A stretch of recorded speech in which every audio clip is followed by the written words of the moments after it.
৭১-এর আগে যে বাংলাদেশকে অসহায় বানিয়ে রেখেছিল পাকিস্তান, স্বাধীনতা ৫৪ বছর পর এখন সে বাংলাদেশ পাকিস্তানের চেয়েও উন্নত। উন্নয়নের প্রায় সকল সূচকে পাকিস্তানকে বহু আগে পেছনে ফেলেছে বাংলাদেশ। অবকাঠামোতেও পাকিস্তানের চেয়ে বাংলাদেশের উন্নতিটা স্পষ্ট। একমাত্র পরমাণু শক্তির দিক থেকে পাকিস্তানের অবস্থানটা উপরে, কিন্তু সেখানেও একটা প্রশ্ন আছে। কি সে প্রশ্ন? আর বাংলাদেশ কোন কোন দিক থেকে পাকিস্তানের চেয়ে এগিয়ে, বিস্তারিত জেনে নেওয়া যাক। গত ৫০ বছরে একটি স্বাধীন রাষ্ট্র হিসেবে অর্থনীতির নানা ক্ষেত্রে পাকিস্তানকে পেছনে ফেলেছে বাংলাদেশ। মাথাপিছু আয়, রপ্তানি আয়, বৈদেশিক মুদ্রার রিজার্ভ সহ বিভিন্ন ক্ষেত্রে বাংলাদেশ এগিয়ে আছে। ১০ বছর আগে মাথাপিছু আয় পাকিস্তানকে পেছনে ফেলে বাংলাদেশ। বাংলাদেশের রপ্তানি আয় এখন পাকিস্তানের চেয়ে অনেক বেশি। এছাড়া মূল্যস্ফীতির দিক থেকেও বাংলাদেশ অনেক ভালো অবস্থানে আছে। ১৯৭২ থেকে ৭৩ অর্থ বছরে বাংলাদেশের মানুষের গড় মাথাপিছু আয় ছিল মাত্র ৫৮০ টাকা, যা তৎকালীন ৯৪ মার্কিন ডলারের সমান। মাথাপিছু আয় $৫০০ ছাড়াতে ৩১ বছর সময় লাগে বাংলাদেশের। ২০০৩-৪ অর্থ বছরে মাথাপিছু আয় হয় $৫১০। $১,০০০ পেরোতে স্বাধীনতার পর থেকে ৪০ বছর অপেক্ষা করতে হয়েছে। ২০১২-১৩ অর্থ বছরে মাথাপিছু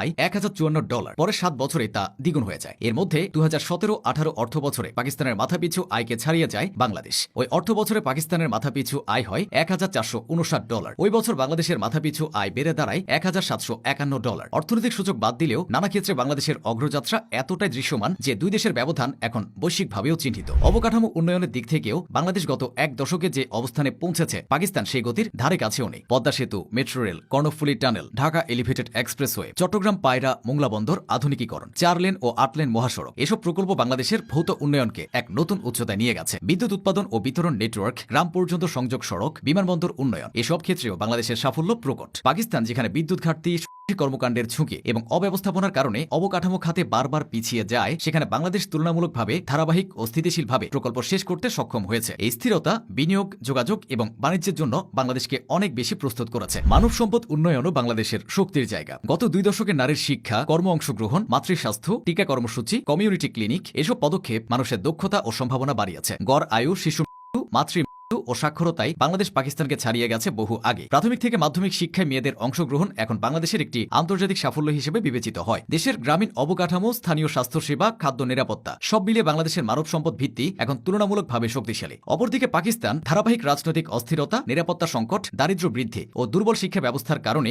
মানব সম্পদ উন্নয়নে কাঙ্ক্ষিত গতি অর্জন করতে পারেনি। রাজনৈতিক স্থিতিশীলতার দিক থেকেও বাংলাদেশ পাকিস্তানের তুলনায় অনেক এগিয়ে। পাকিস্তানের সামরিক হস্তক্ষেপ, ক্ষমতার দ্বন্দ্ব, দলীয় ভাঙন, প্রাদেশিক অস্থিরতা ও আক্রমণ দেশটিকে বারবার অস্থিতিশীল করেছে। সরকার পরিবর্তন সেখানে প্রায় অনিয়মিত বা সংঘাতপূর্ণ। অপরদিকে বাংলাদেশের রাজনৈতিক উত্তাপ থাকলেও রাষ্ট্রযন্ত্র, প্রশাসন, নিরাপত্তা কাঠামো এবং উন্নয়ন পরিকল্পনা ধারাবাহিকতা বজায় রেখেছে। সামরিক হস্তক্ষেপের ঝুঁকি নেই, আর দীর্ঘমেয়াদী নীতিমালা বাস্তবায়িত হয়েছে তুলনামূলক স্থিতিশীল পরিবেশে। বিদেশি বিনিয়োগ আকর্ষণ, উন্নয়ন প্রকল্প সময়মতো সম্পন্ন করা এবং রাষ্ট্রীয় নীতি অব্যাহত রাখা, এসব ক্ষেত্রে রাজনৈতিক স্থিতিশীলতা বাংলাদেশকে এগিয়ে রেখেছে। পাকিস্তানের সাথে তুলনা হলে প্রায়শই অনেকে পরমাণু শক্তির ব্যাপারটা সামনে নিয়ে আসেন, কিন্তু তাদের পরমাণু শক্তিধর হয়ে ওঠার প্রেক্ষাপটটা কেউ বলে না। পাকিস্তানের পাশে আছে দুই পরাশক্তিধর দেশ, ভারত ও চীন। অন্যদিকে বাংলাদেশের প্রেক্ষাপট ভিন্ন। বাংলাদেশ পরমাণু শক্তিধর হতে চাইলেও বর্তমান বিশ্ব ব্যবস্থায় সেটা অবাস্তব। কারণ হিসেবে ইউক্রেন সবার চোখের সামনেই আছে। পরমাণু শক্তির হিসেবটা বাদ দিলে বাংলাদেশ পাকিস্তানের চেয়ে সব দিকে উপরে আছে।